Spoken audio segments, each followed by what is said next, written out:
Welcome back to another Kengan Ashura review. In the previous chapter, Kuroki dominated Ohma for most of the match and landed blows so devastating, it sent Ohma straight into a flashback. Upon entering the flashback, Ohma remembers the days he spent training under his father, and all the friends he had made during his time at the tournament. Remembering all of this, jump-started Ohma's plot armor, and gave him the strength to keep fighting. Can Ohma perform a miracle and claim victory? Or will all his efforts be in vain? Let's find out together in this chapter of Kengan Ashura. The chapter starts off by showing a flashback of someone recounting their past. The person narrating their past life stated that they wanted to become strong. He remembers when he would watch pro wrestling on prime time, and watched it so much he never gone a week without watching it. He had looked up to these pro wrestlers, and wanted to become strong just like them, but that dream wasn't possible for him as he couldn't even stand up to the neighborhood bully. He wanted to have the strength that would never submit to unreasonable violence. When he went to middle school, he found out that the institution didn't have a wrestling club, so he joined the judo club instead. The school was weak, and would always get eliminated in the first round. He participates in one of these tournaments, and gets thrown down with ease, and lands flat on the mat. At that moment the boy came face to face with reality. This boy in particular was Mr. Yamashita, who stated that his path ended in disappointment, and he couldn't make his dream come true. As he's saying this, the battle between Ohma and Kuroki rages on. He continues his speech, saying that only a small handful of people can stay on their path, due to a lack of skill, family problems, age, and loss of drive. Many people stop halfway through their path for a host of reasons.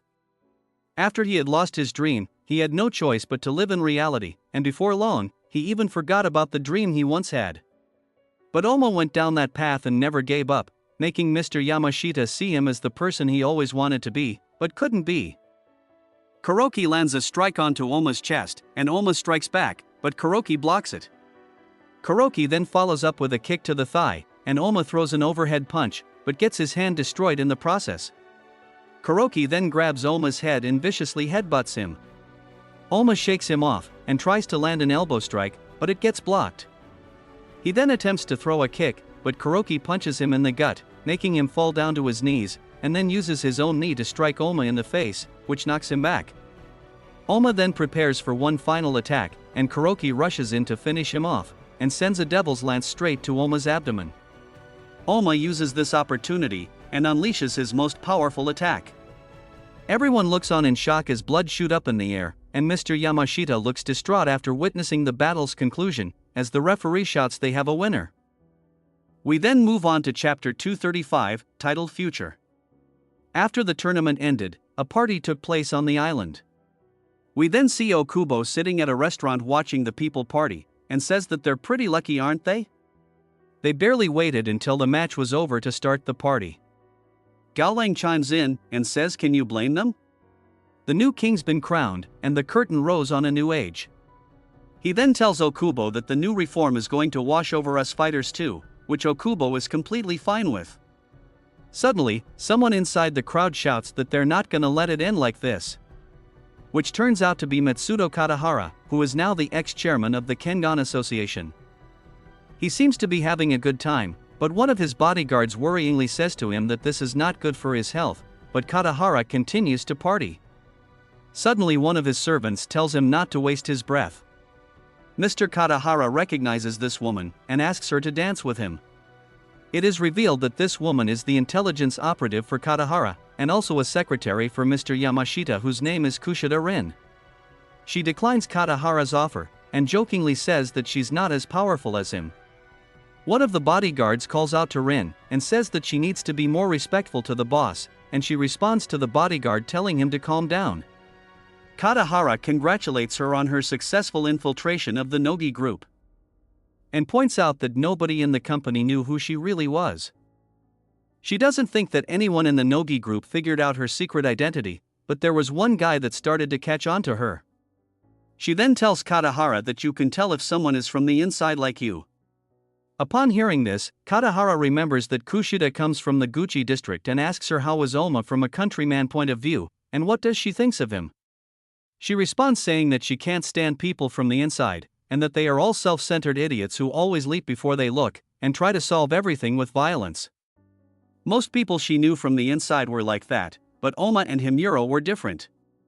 Katahara then asks her if that's the reason she told Ohma that Mr. Yamashita was in danger. Which she confirms this to be true, and says that Mr. Yamashita is just too good to be killed. She then thanks Katahara for everything, and decides that she will remain with Mr. Yamashita from now on, and says she'll never forget what Katahara did for her after she left the inside. Katahara just laughs, and says she can forget about it for all he cares. One of the bodyguards asks her if she's really leaving the boss, but she reassures him that Katahara will be fine without her as long as he has his bodyguards. She finishes saying that Mr. Yamashita is still a bit of a blunder, and she just can't seem to keep her eyes off of him. The scene then cuts to both Nogi and Kirimi sitting inside a bar. Nogi asks Kirimi what he wants, and Kirimi tells him to become the Kengan Association chairman. Nogi is shocked at this request, and asks Kirimi if he has realized what he's actually saying. Kirimi then says the name Yellow Hawk, which is his Indian name given to him by his Indian tribe. He then explains that the only reason why he entered the tournament was because of Kuroki's request, but he wants nothing more than to be a lone hawk. The chairman position is too much of a burden for him to carry, and he wouldn't be able to soar if he carried it. Katahara told him that Nogi would be bankrupt if he didn't become chairman. He also didn't want to climb his way up so bad that he'd kicked people down on the way. He then asks Nogi if he has things he wants to do, and tells him to do it to his heart's content, which leaves Nogi at a loss for words upon hearing this irresistible offer from Kirimi. We then see Mr. Yamashita, as he hears the news about Nogi's nomination to chairman of the Kengan Association from Miss Akiyama. She happily says that the Nogi group will be saved, and she excitingly celebrates their victory.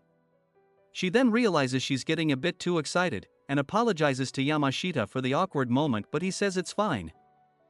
Ohma lost to Kuroki Gensai. In that moment when Ohma had his back against the wall, he unleashed one last move, Demon's Bane Advance. The attack connected with Kuroki, and a clash could be seen as the attack fired off. Ohma threw that blow, knowing of the risks involved, but not even that could reach Kuroki as he finished off Ohma with one last attack, and that was how the tournament ended. We then return to Mr. Yamashita and Akiyama.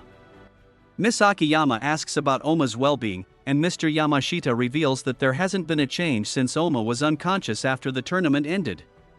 Katahara's medical team is currently treating him, but they can't run a full test on the island, so they're sending him to the mainland ASAP.